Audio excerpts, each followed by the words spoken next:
Hello friends, मेरा नाम राकेश वर्मा और मेरे यूट्यूब चैनल पे आपका स्वागत है। दोस्तों, आज की वीडियो में जानेंगे पर्यावरण एवं जैव विविधता में पर्यावरण से जुड़ी संस्थाएं, शोध संस्थान, संबंधित व्यक्तित्व और संबंधित आंदोलन जानेंगे, जो हमारी सभी प्रतियोगी परीक्षाओं की दृष्टि से महत्वपूर्ण रहेगा। तो चलिए वीडियो शुरू करते हैं। सबसे पहले जानते हैं पर्यावरण से जुड़ी संस्थाएँ। तो पहले world wide fund for nature India, नई दिल्ली। तो इसका जो आरंभ है वर्ष 1969 में मुंबई में हुआ। इसका मुख्यालय बाद में दिल्ली आ गया और यह विद्यालयों के बच्चों के लिए भारतीय प्रकृति क्लब जैसे कार्यक्रम समेत अनेक कार्यक्रम चलाता है। पर्यावरण और विकास के मुद्दों पर विचार और कार्यवाही करता है। अगली संस्था है कल्पवृक्ष, पुणे। तो यह विद्यालयों के अध्यापकों के लिए स्थल विशिष्ट पर्यावरण हस्त पुस्तिकाओं की तैयारी में रत है। कल्पवृक्ष उन संगठनों में से एक है जो वर्ष 2003 में भारत की राष्ट्रीय जैव विविधता रणनीति और कार्रवाई योजना के विकास में शामिल थे। अगली संस्था है CPR, environmental education centre, Chennai. तो यह केंद्र 1988 में स्थापित किया गया था। यह आम जनता में पर्यावरण संबंधी जागरूकता फैलाने और संरक्षण में रुचि जगाने का काम करती है। वन्यजीव और जैव विविधता संबंधी प्रश्न भी इसके कार्यक्रमों में शामिल होते हैं और यह बड़े पैमाने पर प्रकाशन का कार्य भी करता है। अगली संस्था है पर्यावरण शिक्षा केंद्र, अहमदाबाद। तो इसका आरंभ वर्ष 1989 में हुआ और इसके पर्यावरण शिक्षा प्रशिक्षण कार्यक्रम ने अनेक पर्यावरण शिक्षकों को प्रशिक्षित किया है। अगली संस्था है Bharati Vidyapeeth institute of environment education and research, Pune. तो यह भारतीय विद्यापीठ अर्ध विश्वविद्यालय का एक अंग है। इस संस्थान में पर्यावरण विज्ञान पर PhD, स्नातकोत्तर और स्नातक पाठ्यक्रम चलाए जाते हैं। यह सेवारत अध्यापकों के लिए पर्यावरण शिक्षा का एक प्रवर्तनकारी डिप्लोमा भी चलाता है। अगली संस्था है विज्ञान और पर्यावरण केंद्र, नई दिल्ली। तो अभियान चलाना, कार्यशालाएं और सम्मेलन करना तथा पर्यावरण से संबंधित प्रकाशन करना इस केंद्र के कार्यों में शामिल है। इसने स्टेट ऑफ इंडियाज एनवायरनमेंट नाम से एक बड़ी रिपोर्ट प्रकाशित की, जो पर्यावरण पर एक नागरिक की रिपोर्ट के रूप में अपने ढंग में पहली रिपोर्ट है। यह केंद्र लोकप्रिय पत्रिका डाउन टू अर्थ भी प्रकाशित करता है, जो विज्ञान और पर्यावरण संबंधी एक पाक्षिक है और जैव विविधता के मुद्दों पर कार्यशाला और संगोष्ठियों का आयोजन करता है। अगली संस्था है Bombay natural history society, Mumbai. तो BNHS, मुंबई। इसका आरंभ वर्ष 1883 में 6 व्यक्तियों की एक छोटी सी समिति के रूप में हुआ। वन्यजीव संबंधी अनुसंधान इसका प्रमुख योगदान है। भारत का सबसे पुराना संरक्षण अनुसंधान पर आधारित गैर सरकारी संगठन है। यह सोसाइटी हार्नबिल नामक एक लोकप्रिय पत्रिका प्रकाशित करती है। अंतर्राष्ट्रीय ख्याति प्राप्त पत्रिका जर्नल ऑन नेचुरल हिस्ट्री भी इसी सोसाइटी की पत्रिका है और इस सोसाइटी ने सरकार को वन्य जीव संबंधी कानून बनाने में सहायता पहुंचाई और यह खामोश बाघ को बचाओ जैसे अभियान चलाए। अगली संस्था है उत्तराखंड सेवा निधि, अल्मोड़ा। तो यह एक शीर्ष संगठन है जो पर्यावरण संबंधी गतिविधियों के लिए धन देकर अनेक गैर सरकारी संगठनों की मदद करता है। विद्यालयी बच्चों के प्रशिक्षण द्वारा गांव के स्तर पर संशोधनों का निर्वहन उपयुक्त संभव बनाना इसका प्रमुख लक्ष्य है। यह पर्यावरण शिक्षा कार्यक्रम के अंतर्गत 500 विद्यालयों को समेटता है। अगला है wild life institute of India, Dehradun. तो यह संस्था की स्थापना वर्ष 1982 में हुई थी और planning a wildlife protected area network for India इसका सबसे महत्वपूर्ण प्रकाशन है। अगला है Salim Ali centre for ornithology and natural history, Coimbatore. Salim Ali महान पक्षी वैज्ञानिक थे। सलीम अली को वर्ल्ड मैन ऑफ इंडिया के नाम से जाना जाता था। आरंभ में इसकी परिकल्पना बॉम्बे नेचुरल हिस्ट्री सोसाइटी की एक शाखा के रूप में की गई थी और वर्ष 1990 में यह कोयम्बटूर में केंद्रित एक स्वतंत्र संस्था बन गई। अगली संस्था है Madras crocodile bank trust, Chennai. तो यह एशिया का पहला संरक्षित मगरमच्छ प्रजनन केंद्र है। इस कार्यक्रम को शुरू करने के लिए इसे वर्ष 1976 में स्थापित किया गया। इसका उद्देश्य भारत के दूसरे राज्यों और पड़ोसी देशों में इस जीव की वंश वृद्धि के कार्यक्रम चलाना, प्रजनन केंद्र स्थापित करना है। अगली संस्था है botanical survey of India, Kolkata. तो इसकी स्थापना रॉयल बॉटेनिकल गार्डन कोलकाता में वर्ष 1890 में हुई थी और वर्ष 1955 तक कोलकाता इसका मुख्यालय बन चुका था। इसके मंडल कार्यालय कोयम्बटूर, शिलोंग, पुणे और देहरादून में थे और इसके अनेक क्षेत्रीय केंद्र हैं और यह विभिन्न क्षेत्रों में वनस्पति संसाधनों का सर्वेक्षण करता है। ग्रीन पीस एम्स्टर्डम, अगली संस्था ग्रीन पीस एम्स्टर्डम। तो ग्रीन पीस एक स्वतंत्र वैश्विक अभियानकारी संस्था है जिसकी स्थापना 1971 ईस्वी में हुई और इसका मुख्यालय नीदरलैंड के एम्स्टर्डम में स्थित है और इस संस्था का उद्देश्य वैश्विक स्तर पर व्यक्तिगत और सामूहिक प्रयासों के जरिए पर्यावरण संरक्षण और विकास को प्रोत्साहन प्रदान करना है। अगली संस्था है zoological survey of India, Kolkata. तो इसकी स्थापना वर्ष 1916 में हुई थी। इसका कार्य भारत में प्राणी जगत का सुव्यवस्थित सर्वेक्षण करना और इसका काम वर्ष 1875 में स्थापित भारतीय संग्रहालय कोलकाता के अंतर्गत हुआ। अब चलिए जानते हैं भारत के प्रमुख शोध संस्थान। केंद्रीय गन्ना अनुसंधान संस्थान, यह कोयम्बटूर में है। केंद्रीय तंबाकू अनुसंधान संस्थान राजमुंदरी में। भारतीय कृषि अनुसंधान संस्थान नई दिल्ली। केंद्रीय औषधि अनुसंधान संस्थान लखनऊ में। भारतीय मौसम विज्ञान संस्थान नई दिल्ली। रमन अनुसंधान संस्थान बंगलुरु।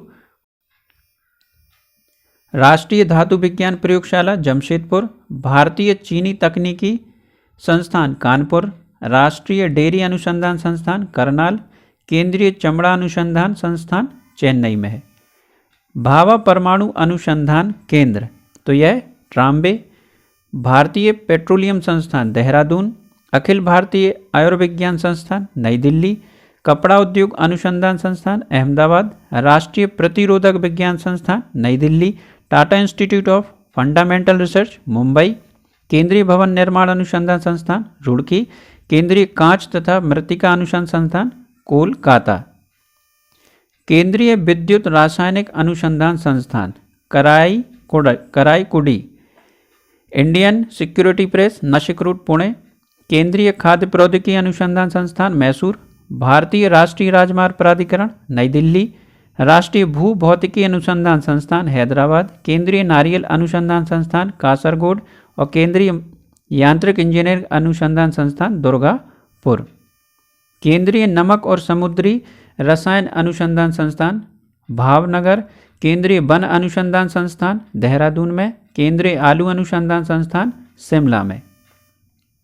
दृष्टि विकलांग हेतु राष्ट्रीय संस्थान देहरादून में। केंद्रीय खनन अनुसंधान केंद्र धनबाद। केंद्रीय लौह अनुसंधान संस्थान रांची। केंद्रीय ईंधन अनुसंधान संस्थान जलगोड। भारतीय सर्वेक्षण विभाग देहरादून। भारतीय मौसम वेधशाला पुणे। भारतीय भूचुंबकीय संस्थान मुंबई।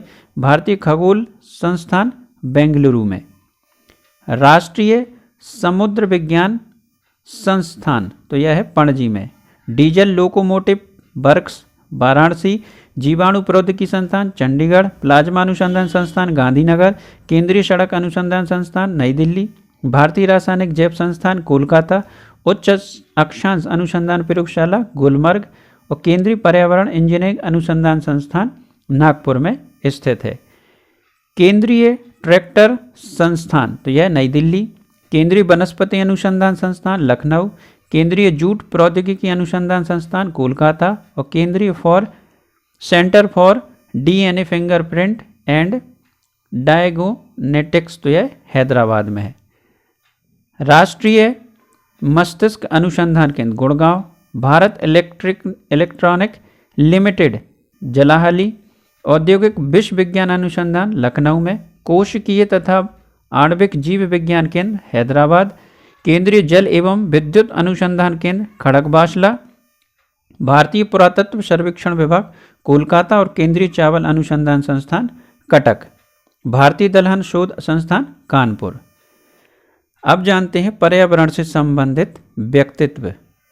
तो 1960 के दशक में राचेल कार्सन ने साइलेंट स्प्रिंग नाम से एक किताब प्रकृति और मानव जाति के कीटनाशक दवाओं के प्रभाव पर लिखी थी। अगला है चार्ल्स डार्विन ने ओरिजिन ऑफ स्पीसीज नामक पुस्तक में आवासों और प्रजातियों के पारस्परिक संबंधों पर प्रकाश डाला। अगला है ई.ओ. विल्सन। तो ई.ओ. विल्सन ने वर्ष 1993 में डाइवर्सिटी ऑफ लाइफ लिखी, जिसमें बताया कि जैव विविधता पृथ्वी पर मनुष्य जीव रक्षा की कुंजी है। अगला है बंगारी मथाई। बंगारी मथाई वर्ष 2004 में शांति के नोबेल पुरस्कार विजेता हैं और इन्होंने ग्रीन बेल्ट मूवमेंट का नेतृत्व किया था। जॉन म्यूर, इन्होंने वर्ष 1890 में सियरा क्लब की स्थापना की, जो आज अमेरिका की एक बहुत बड़ी गैर सरकारी संरक्षण संस्था है। इंदिरा गांधी, इन्होंने भारतीय वन्यजीव संरक्षण में बहुत महत्वपूर्ण भूमिका निभाई। इनके प्रधानमंत्रित्व काल में संरक्षित क्षेत्र की संख्या 65 से बढ़कर 298 हो गई थी। इनके काल में ही वन्यजीव संरक्षण अधिनियम बना और पर्यावरण संबंधित अनेक अंतर्राष्ट्रीय समझौते हुए। ए.जी. टांसले, तो अंतर्राष्ट्रीय ख्याति प्राप्त पारिस्थितिकी विशेषज्ञ, जिन्होंने वर्ष 1935 में पारिस्थितिकी तंत्र शब्द का प्रयोग किया। एम.सी. मेहता प्रसिद्ध वकील थे जो पर्यावरण की सुरक्षा से संबंधित थे। इन्होंने ताजमहल का संरक्षण, गंगा की सफाई, समुद्र तटों पर सघन झींगा पालन पर प्रतिबंध आदि के लिए संघर्ष किया और सरकार को प्रेरित किया। माधव गाडगिल, तो माधव गाडगिल ये भारत के लोकप्रिय पर्यावरण शास्त्री हैं। ये लाइफ स्केप्स ऑफ पेनिसुअल इंडिया श्रृंखला के संपादक भी हैं। सुंदरलाल बहुगुणा, तो यह टेहरी के निवासी हैं और ये ऐसे पर्यावरणविद हैं जिन्होंने वृक्षों को काटने से बचाने हेतु चिपको आंदोलन चलाया। उन्होंने टेहरी बांध के खिलाफ भी आंदोलन चलाया। पांडुरंग हेगड़े, इन्होंने कर्नाटक में चिपको आंदोलन को लोकप्रिय बनाया और इसकी बदौलत दक्षिण भारत में पर्यावरण विनाश के प्रति लोग जागरूक हुए। एस.पी. गोदरेज, तो भारत में वन्यजीव संरक्षण तथा प्रकृति संबंधी सजगता के कार्यक्रमों के सबसे बड़े समर्थक थे। इसके लिए उन्होंने वर्ष 1999 में पद्म भूषण पुरस्कार भी मिला। अनिल अग्रवाल, आप पत्रकार थे। इन्होंने वर्ष 1982 में स्टेट ऑफ इंडियाज़ एनवायरनमेंट पर पहली रिपोर्ट प्रस्तुत की थी। इन्होंने CES की स्थापना की, जो विभिन्न पर्यावरण संबंधी मामलों पर कार्यरत एक गैर सरकारी संगठन है। मेघा पाटेकर, तो ये पर्यावरणविद तथा सामाजिक कार्यकर्ता हैं। इन्होंने नर्मदा बचाओ आंदोलन चलाया। इन्होंने नर्मदा घाटी परियोजना द्वारा विस्थापित लोगों की समस्याओं के सामने रखने की अहम भूमिका निभाई। जगदीश बावला, ये उत्तराखंड के निवासी थे। इन्हें वर्ष 2008 में व्यक्तिगत श्रेणी का इंदिरा गांधी पर्यावरण पुरस्कार प्रदान किया गया। इन्हें इस राजस्थानी मरुस्थल के पक्षियों पर प्रभाव के अध्ययन हेतु वर्ष 1992 में डॉक्टर सलीम अली फेलोशिप प्रदान किया गया। बाबा आमटे, तो बाबा आमटे, आपने भी नर्मदा बचाओ आंदोलन में महत्वपूर्ण भूमिका अदा की तथा सरदार सरोवर बांध स्थल से अनेक लोगों को हटाए जाने के विरुद्ध आंदोलन को बल दिया। डॉक्टर रामदेव मिश्रा, इन्होंने वर्ष 1956 में international society for tropical ecology की स्थापना की। अपने वर्ष 1937 में पारिस्थितिकी में PhD डिग्री लीड्स विश्वविद्यालय इंग्लैंड से प्राप्त की। इन्हें भारत की पारिस्थितिकी का जनक भी कहा जाता है। अब जानते हैं पर्यावरण से संबंधित आंदोलन। अब पिक्को आंदोलन, तो यह आंदोलन चिपको आंदोलन की तर्ज पर ही कर्नाटक में पांडुरंग हेगड़े के नेतृत्व में प्रारंभ हुआ। अपिक्को कन्नड़ भाषा में चिपको का पर्यायवाची, ये जो है चिपको का पर्यायवाची है, पर्यायवाची लिखा है दोस्तों, पर्यायवाची शब्द है। इसका मूल उद्देश्य वनारोपण, विकास तथा संरक्षण रहा है। नर्मदा बचाओ आंदोलन वर्ष 1985 में मेधा पाटकर ने नेतृत्व में चलाया जा रहा आंदोलन है। इसके साथ अनुरंधिती राय, बाबा आमटे भी जुड़े हैं और इसका मुख्य उद्देश्य नर्मदा घाटी की जैव विविधता को बचाने तथा मूल आदिवासियों की सांस्कृतिक पर्यावरण की रक्षा करना है।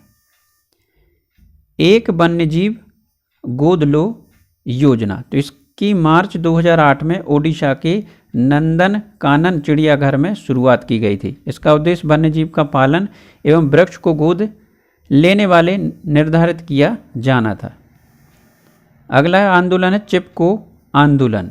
तो यह आंदोलन उत्तराखंड राज्य में चमोली जिले के गोपेश्वर नामक स्थान पर वर्ष 1972 में प्रारंभ हुआ। इसका लक्ष्य वृक्षों के कटाव को बंद करना। टेहरी में आंदोलन के जनक सुंदरलाल बहुगुणा तथा चंडी प्रसाद भट्ट थे। अगला है शांत घाटी आंदोलन। शांत घाटी केरल में उष्णकटिबंधीय सदाबहार वनों का क्षेत्र है। यहाँ पर जल विद्युत परियोजना की स्थापना के विरोध में आंदोलन प्रारंभ हुआ, जिसके परिणामस्वरूप सरकार को अपने निर्णय बदलकर उसे राष्ट्रीय आरक्षित वन क्षेत्र घोषित करना पड़ा। अगला है तराई आर्क परियोजना। इसको विश्व वन्य निधि के सहयोग से हिमालय के तराई क्षेत्रों में शुरू किया गया। यह योजना का मुख्य लक्ष्य बांधों के संरक्षण संवर्धन के लिए उत्तराखंड, बिहार सहित तराई क्षेत्रों में हरित गलियारे का निर्माण करना।